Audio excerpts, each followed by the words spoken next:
أعوذ بالله من الشيطان الرجيم. بسم الله الرحمن الرحيم. اللهم صل على سيدنا محمد صلى الله عليه وسلم. ولا ليال waxaad iga guddoontaan salaamta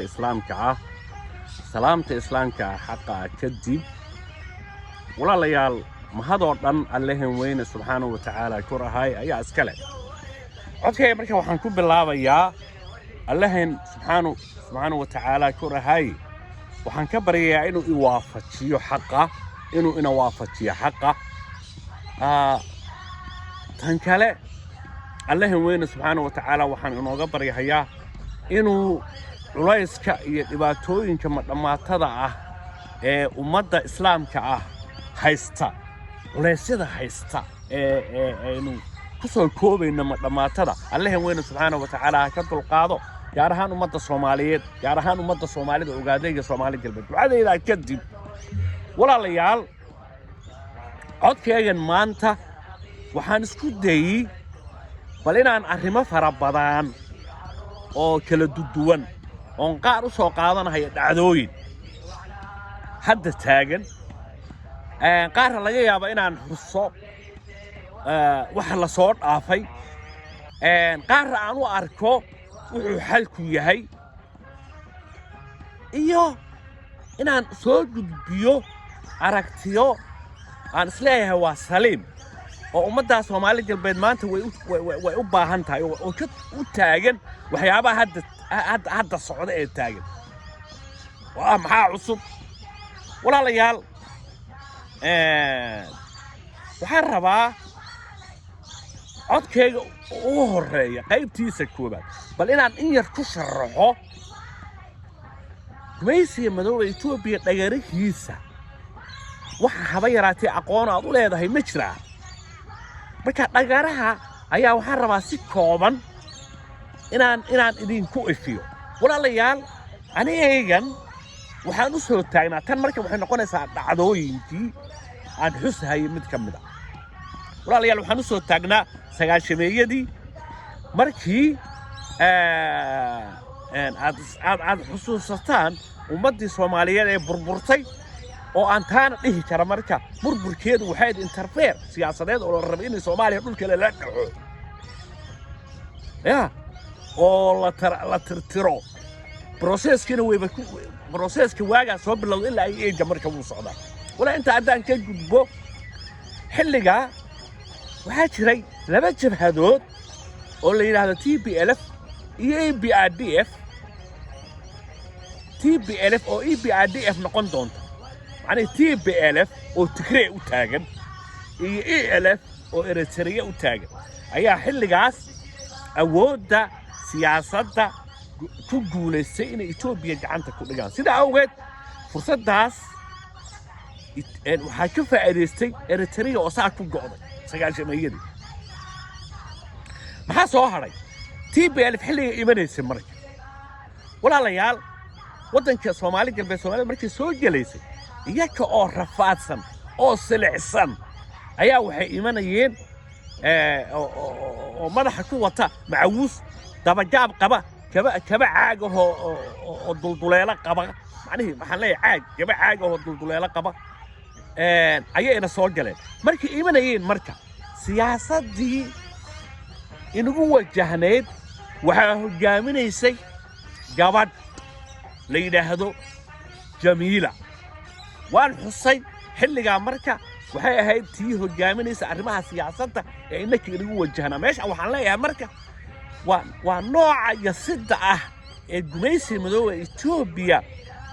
oo xilligaas TPLF iyo EPRDF hogaaminaysay gabadh baa inuu hogaaminaysay waayahay aan ka nimaadno marka Jamiila ma taqaanay marka taa haddaan ka gudbo walaalayaal nidaamkan samaysanay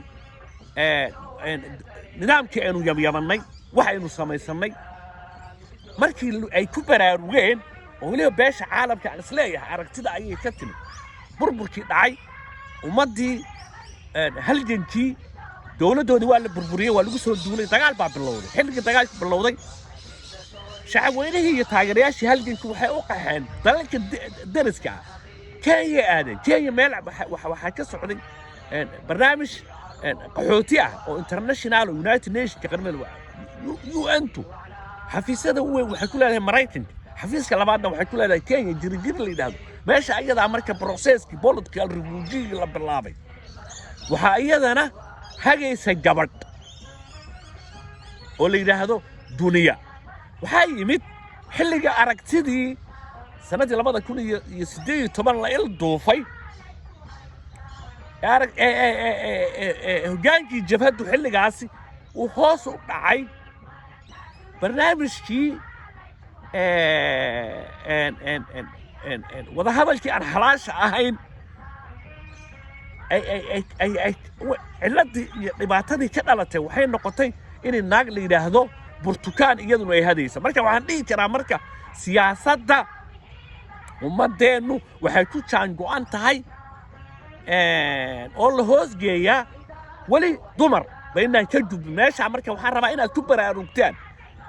فالك أتكسر علينا أساس وآش أنا إيدين كإيدين تعالى هذا أنت كجب بو ما أنت مركب حاد تاجن وحاد تاجن بس من هو إثيوبيا هدو سياسة دين كوتشان جوي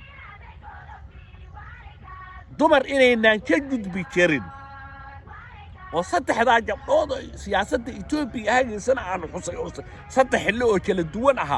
ما أنت واحد تاجن محويا وما أنت سومالي جلبيت سومالي وقادية أفر بيوقع بسنتا وريال نقالة وريال حرن مدون وريال علمي يا ما كسي أنت هذا الكلام ولا ريال وماذا الحروبين حرية هذا كهر وحاجر شعبكو أما تايرياش حمنه فكرة وحامين كران إن نقالة عرين كران ماشى وحايمان مركا ومبدأ الحروبين سيدا داديوغو حرت أهو كلا إني النولادان وحاس سببو كسو نحجر شيء إني جبنيه سومالي جلبي سومالي وقاديه كسو تشيدي إن أقلقودي نفتودي مالكودي اسكوجي سيري ودن كان عود على مال جشدا وهنتش كسميستا aragtida gumaysiga wakiiladu waxay noqdeen meeshii lagu jaangoyn jiray siyaasadii gabdhaha Itoobiyaanka lagu hoos dhigay eedana waxay noqotay inay aragtidii wakiilada gumaysiga lagu jaangooyo oo waxa ay la dirraan ay noqdaan gabdho meesha ayada marka waxaan idin dareensiinayaa marka kow hal waxaan leeyahay shacab weynaha ay gabdhahaasi ka mid yihiin waxay ahayd tusaaluhu waxaan soo qaadanayaa kayn gubanaysa hareeraheeda kayn holcaysa haddaad dhahdid waxaan ka dhisanayaa dhismo ogooway inaad dabka marka hore demisid baa kuu taalle waxaan anu aaminsanahay yaa ummadaan xor ahayn xorriyadda ka hor inay sida dadka xorta ah u noolaato waa ta sababaysa in aad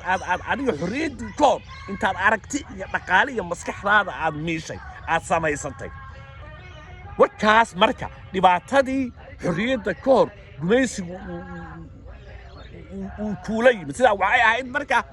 inay aragtida aad ka hormarsatay inaad maal xorriyadda ka hor ka samaysatid inaad xornimo doon aad noqotaan ayay ahayd sida ummadaan xor ahayna yaa uma noolaan karaan sida dadweynuhu xorka oo kale walaalayaal qodobka kale wuxuu yahay waxa jirta wax la yiraahdo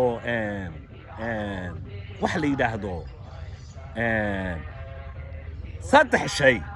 ayaa waxay la yimaadaan dadka intiisa badan wax ka yaabiya marka maxay ka midaysan yihiin saddexdaas waa waalida doqonnimada iyo dadka maandooriyaha isticmaalo waxay ka midaysan yihiin saddexdooduba wax ka yaabiya dadkii la yimaadaan waxaa jira marka laba shay oo iyakuna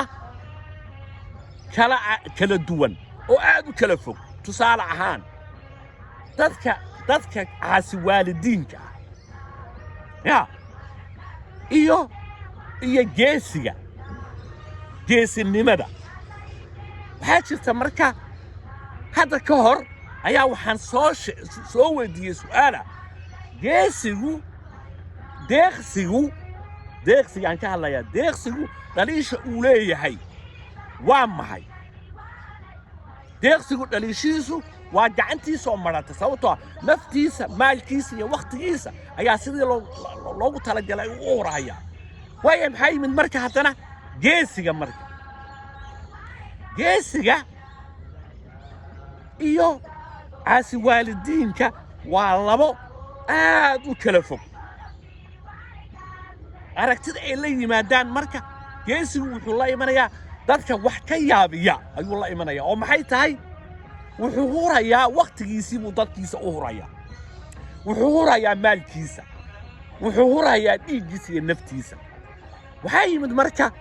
wuxuu la yimid marka wax ka yaabiya dadka intiisa badneed soo maaha marka waayahay caasi waalidiinku marka muxuu la imanayaa caasi waalidiinku marka haddii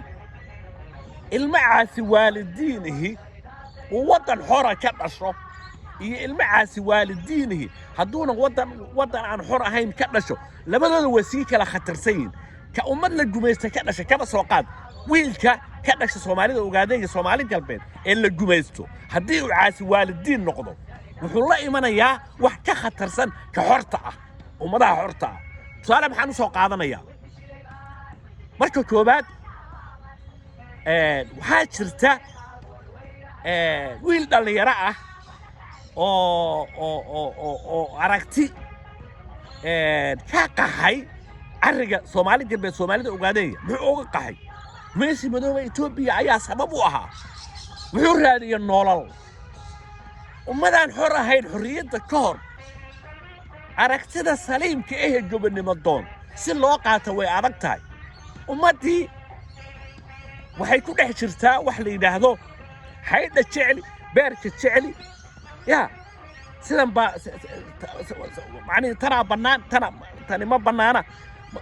marba dhinac bay weel hashi labada jeel jecel dhexdoodu libaax ku dilaadi bahal ku dilaadi ayay ku jiraan ummadaan xor ahayn marka weero dhalinyaro ah oo khasab ah oo ku arkay fagaarayaal xilliyadii ay jabhadda waddanka xoreynta ogaadeenaya halganka hubaysan sida tooska u socday jaaliyadii banaanbaxyaha sameynaya aan ku dhex arkay oo marka aan u arko inuu taageero jabhadda waddanka xoreynta ogaadeenaya aha ayaa wuxuu ku soo hungoobay barnaamijkiisii qaxootinimo waxa sababaya marka inuu sharci ka waayo Yurub waxay ahayd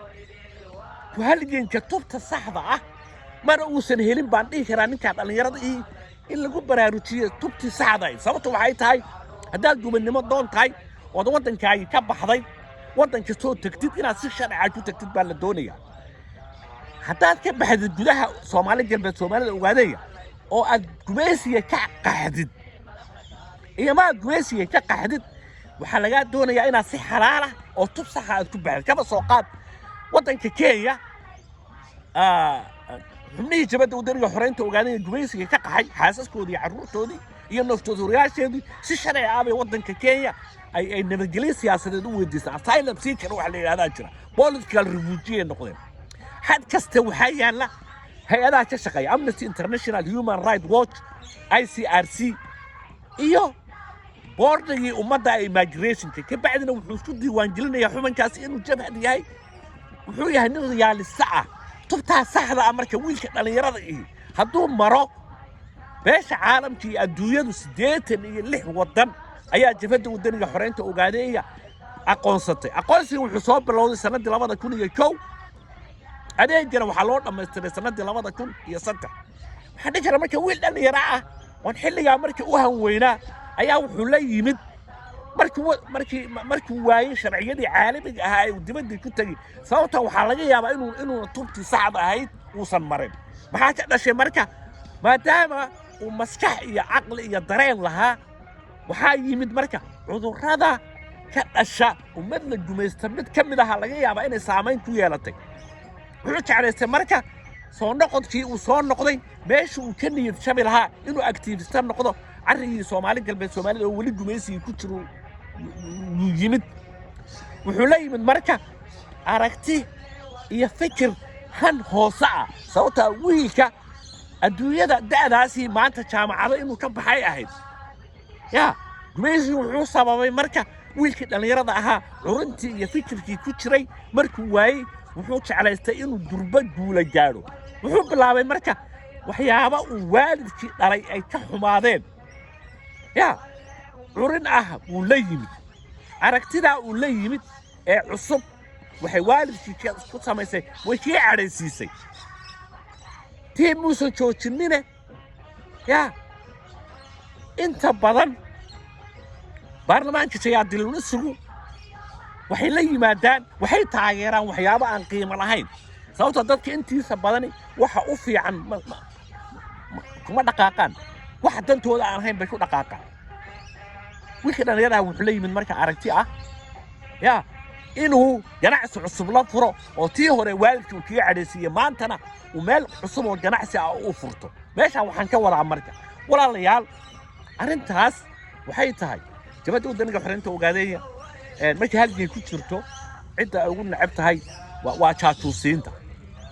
waayahay marka xubin tayo sare leh oo jabadda waddanka xoreynta ogaadeeya si aan isaga loo jaajuusin ayuu wuxuu u dhowaanayaa gumaysiga madoobaha Itoobiya arrintaas waxay la macno tahay marka inuu wiilkii dhalinyarada ahaa uu la yimaado wax ka cadhaysiiya waalidkiisa oo kaba soo qaad waxa la yiraahdo inaad taageertid oo aad la baxdid magac sumcadaada dilaya oo meesha ganacsiga marka waxa tahay qof shuruud ku xidhan meesha maxaan leeyahay marka tusaalahaan u soo qaatana waxay tahay ma aan xoroobin ayaa dhalinyarada saasay u baahaysaa gabdhaheedii isku dayayna saasay u silcahayaan maxaa marka inala gudboon marka laba shayba inala gudboon waxaa jira qoliyo badan oo fikir aaminsan inay kacdoon la sameeyo oo nidaamkan hadda jira ee wakiilada gumaysiga la bedelo waaye kii hore gumaysiga wakiiladiisu ahaa kana wakiilka gumaysigu ahaa anu waxaan marka idinkaga duwanahay qolada aragtida noocaas aaminsan halku meel gaara waxa dhaama in hal waara la raadiye ummadan waa inay heshaa shirweyne ay leedahay si halgankii tubta saxda loogu soo celiyo tusaalayaashan soo qaatay waxay tahay inaan wiilka dhalinyarada soo qaato waxa sabab u ah maadaama uu taageerayaasha halganka jabadda waddanka ogaadeynka ahaa oo waxay khasaba inaan dhacdooyinka jira aynu su'aalo soo qaadano hadda saacadda laftigeeda waxaan kula talinaynaa in uu aragtida guraan ee uu waalidka kaga cadhaysiinayo uu dib uga noqdo isaga saasaan leenahay waxaa yimid gabdhaha wakiilada gumaysigu maanta kadeedeen ee hantidooda la wareegeen waxaan leeyahay yaa gabdhahana waxaan leeyahay idinku wadda saxaad qaadeen ganacsigiinii baad gashateen hawaadee halgankii baa tubtiisa saxda lagu soo celinayaa gooray noqotana waa lala xisaabtami wixii xaq darreen idinku sameeyana waan ka xumahay waxaana lagama maarmaana in dib loogu soo noqdo ummadaasi ilaa ay xorowdo halku meel gaar inuusan waxba tarayn halla waxaan leeyahay midhaha jabadda waddanka xoreynta ogaadeeya ee aragtidii ka gaabatay ee aaminsan in gumaysiga loo dhawaado si aan iyaga loo jaajuusin ee saa ku noqonaya iyaga jaajuusin taasi xal ma noqonaysee toobadda way fasaxan tahay dib ugu soo noqdo halgankiina walaalayaal codkan waxaan ka wadaa oon u soo gudbinayaa ummadaan xor ahayn waxaa deeqa xorriyad halku meel gaara ma soconayo taxanaha la socda waanu dhagax madooba isu soo noqdo wanaagsan wasalaamu calaykum waraxmatullaahi wabarakaatuh